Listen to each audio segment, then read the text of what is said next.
What's up, guys? So in this video, I think I'm going to call it self-enemy. And I don't know, I think it just kind of, this thought kind of came up in my mind just a minute ago when I was at the gas station. And I'm going to tell you a quick little story on what I saw. You know, I guess why this train of thought kind of popped up in my mind. I was just at the gas station a minute ago, and the lady in the line behind me, she actually was a really heavy-set woman. She had a great big old 44-ounce cup of I don't know, fountain pop. And I don't know, I think she was getting some cigarettes or something like that. Well, I went out and I got to pumping my gas, and I was filling up, so it took me a minute to kind of fill up. But by the time she come walking out, she was walking out and she was limping very, very hard. And I just heard her. I heard something. The reason why it caught my attention is because I heard something say, and I don't know. It seems like it got very dramatic, and I don't know if it got more dramatic because her husband was outside. I know, maybe that's a way of get attention or pity or something like that. But the closer she got to the car, and he rushed around the car. And he opened the door for her and was trying to help her in, and she was kind of getting smart with him, just telling her how to do it and how to move. And she had to pull herself up in the car, and she was seemed like she was in a lot of pain. And she got in there and she just almost passed out. Like it was such a feat just to get to the car. And the first thing that I thought about was, like, I don't know if she was acting or if this is for real. But I looked at the choices that she was making. I looked at the big 44-ounce pop. I looked at the cigarettes, and I was like, man, you know what I'm saying? I mean, it's obvious that your body is in pain. It's obvious that your body is sick. You know what I mean? It's obvious that your choices aren't working in your benefit. And that only took me back to a place where I was at, you know what I mean? Because I've battled with weight my entire life, you know what I mean? I've battled with bad habits my entire life. And a long time ago, I made this post, this note that I had made on Facebook, and it said partying, fighting, sex.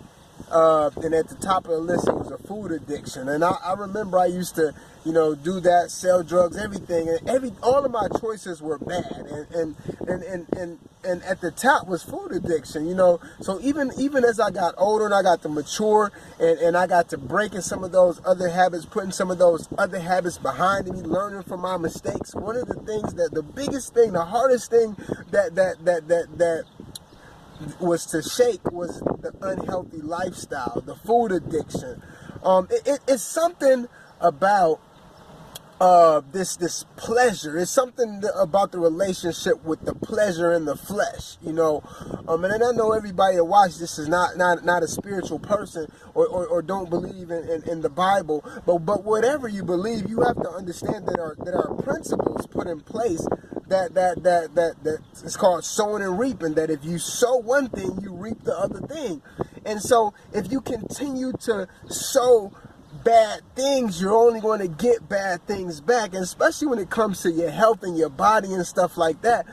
And so back to what I was talking about this is something about this relationship, because we're willing to die. Oftentimes, us as human beings are willing to die for our pleasures. I mean, think about it. If you just think about it, I mean, I'm talking about from food to sex to whatever.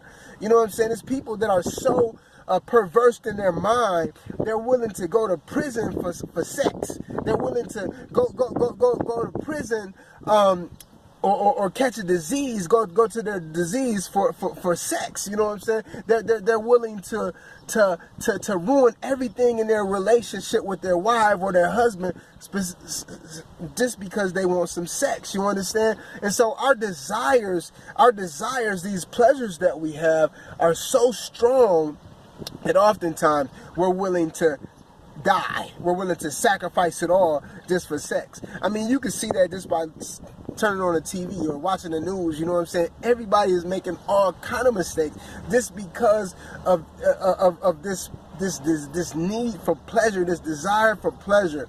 And so as I grow older and I grow spiritually, you know, so one of the things that have been so beneficial to me are focusing on self-discipline or self-control. You know, I think it's so important for you to be in control of yourself. See, the reason why I never got off into drugs, into doing drugs, was because I was always afraid to be controlled by something else. It took me a long time to even really start drinking because I was always afraid of being controlled by something. And lo and behold, once I started drinking a lot. You know what I mean? It wasn't that I ended up being an alcoholic or anything like that, but when I finally realized that, you know, this thing had taken such a toll on me, you know, I quit. You know what I mean? Because I hate the fact, I can't stand the fact of someone being in control of me, something being in control of me. And so when I look back and I looked at the relationship that I had with food, I mean, food was absolutely in control of me. And I mean, you know, and you know, you could always use this excuse, well, I don't eat that much and things of that sort, but it's going to show. It's going to show, you know what I'm saying? Like, you can fool people for a short period of time. You know, my mentor used to always say, you know, time either it promotes you or exposes you. And, you know, you could do little things over time. And if you continue to eat that cheeseburger every day, it's going to end up showing. You know, if you make healthy choices, it's going to end up showing. I was talking to my cousin the other day, not the other day, this was quite some time ago. And we were talking about, I was telling him about how fasting is so beneficial to you to help you to gain self-control. And, you know, he was telling me that that's where he was at in his life. He had broke up with his girl and stuff like that. And he was really trying to, you know, be more in control of his life. And one of the things he vowed to himself was to become celibate for a while, because in order to get his desires and his urges and stuff under control, he had to do something drastic. And that's what I've always been about. You have to take drastic steps if you want drastic results. You know what I'm saying? I mean, losing 200 pounds, it's not something that is just easy to do. You just have to take drastic steps. You know what I'm saying? I know at one point in time, I cut off TV, I cut off music, I cut off everything because I wanted this. I wanted to reach a certain level in my spiritual walk. I wanted to be closer to God. That I knew I had to do something drastic. And so, you know, but the thing is, we live in a society that is always ushering information, ushering things, ushering entertainment into our minds, and ushering a new thing, the latest thing, this, that, you know, pulling you from every which way. You just have to unplug and detox from this stuff sometimes. You know what I'm saying? You have to detox from relationships sometimes. You have to detox from these foods sometimes, you know, in order to be the best you that you can be. You know, my cousin hit me up the other day and he said, you know, he said, guess what? It's 8 o'clock and I haven't eaten a thing yet.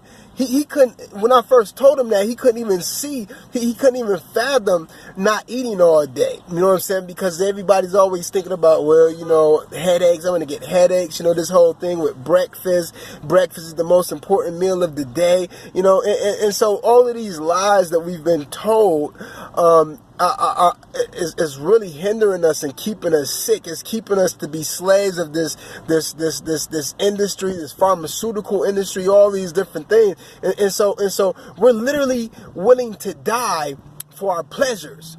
We're literally willing to die over everything. I talk to people who have cancer, and I'm trying to tell them how sugar feeds cancer and how they can beat cancer, and it's like it goes in one ear out and out the other. I tell you, if I was on my deathbed and someone gave me some alternative ways to get better, I'm willing to try anything. But they don't even be willing to try nothing. Absolutely nothing. Is because we've been programmed, we've been indoctrinated with all of this nonsense. And so a big thing is that we have to gain some self-control. We have to gain some discipline. And we have to understand that everything that comes over the internet, guys, the phone ring. ran out of juice. But just to wrap it up, what I'm really trying to say is don't be a slave, you know. Don't be a slave to yourself. Don't be a slave to nothing. Don't be a slave to this industry, this world. I mean, realize that a lot of us are dying just for our pleasures. You know what I'm saying? We're slaves. We're slaves to stuff. We've been enslaved mentally and physically. I think one of the best things that we could really focus on is self-discipline. It's something. It's a reason why the scriptures is always talking about self-denial. You know what I mean? Self-denial. If you could conquer that, if you could conquer yourself, if you could conquer this flesh that you're in, man, your life would be a whole lot better. It'll be a whole lot easier. You won't have all of the problems. You won't keep coming to those standstills in your life. Where things are dramatic and things are just chaotic and all out of sorts, you know what I mean? Because you're not making the wrong choices, you know. We got to start making the right choices, you know. Bottom line, I don't know. I'm not an expert on by any means, but you know, this is what's on my mind, and I just wanted to share it with you guys. Definitely tell me what you think. You know, comment below. Am I tripping? You know what I'm saying? Or is what I'm saying on point? You know what I mean? If you have any experience in this area, you know, definitely, you know, feel free to share it. Take care, take charge, and God bless.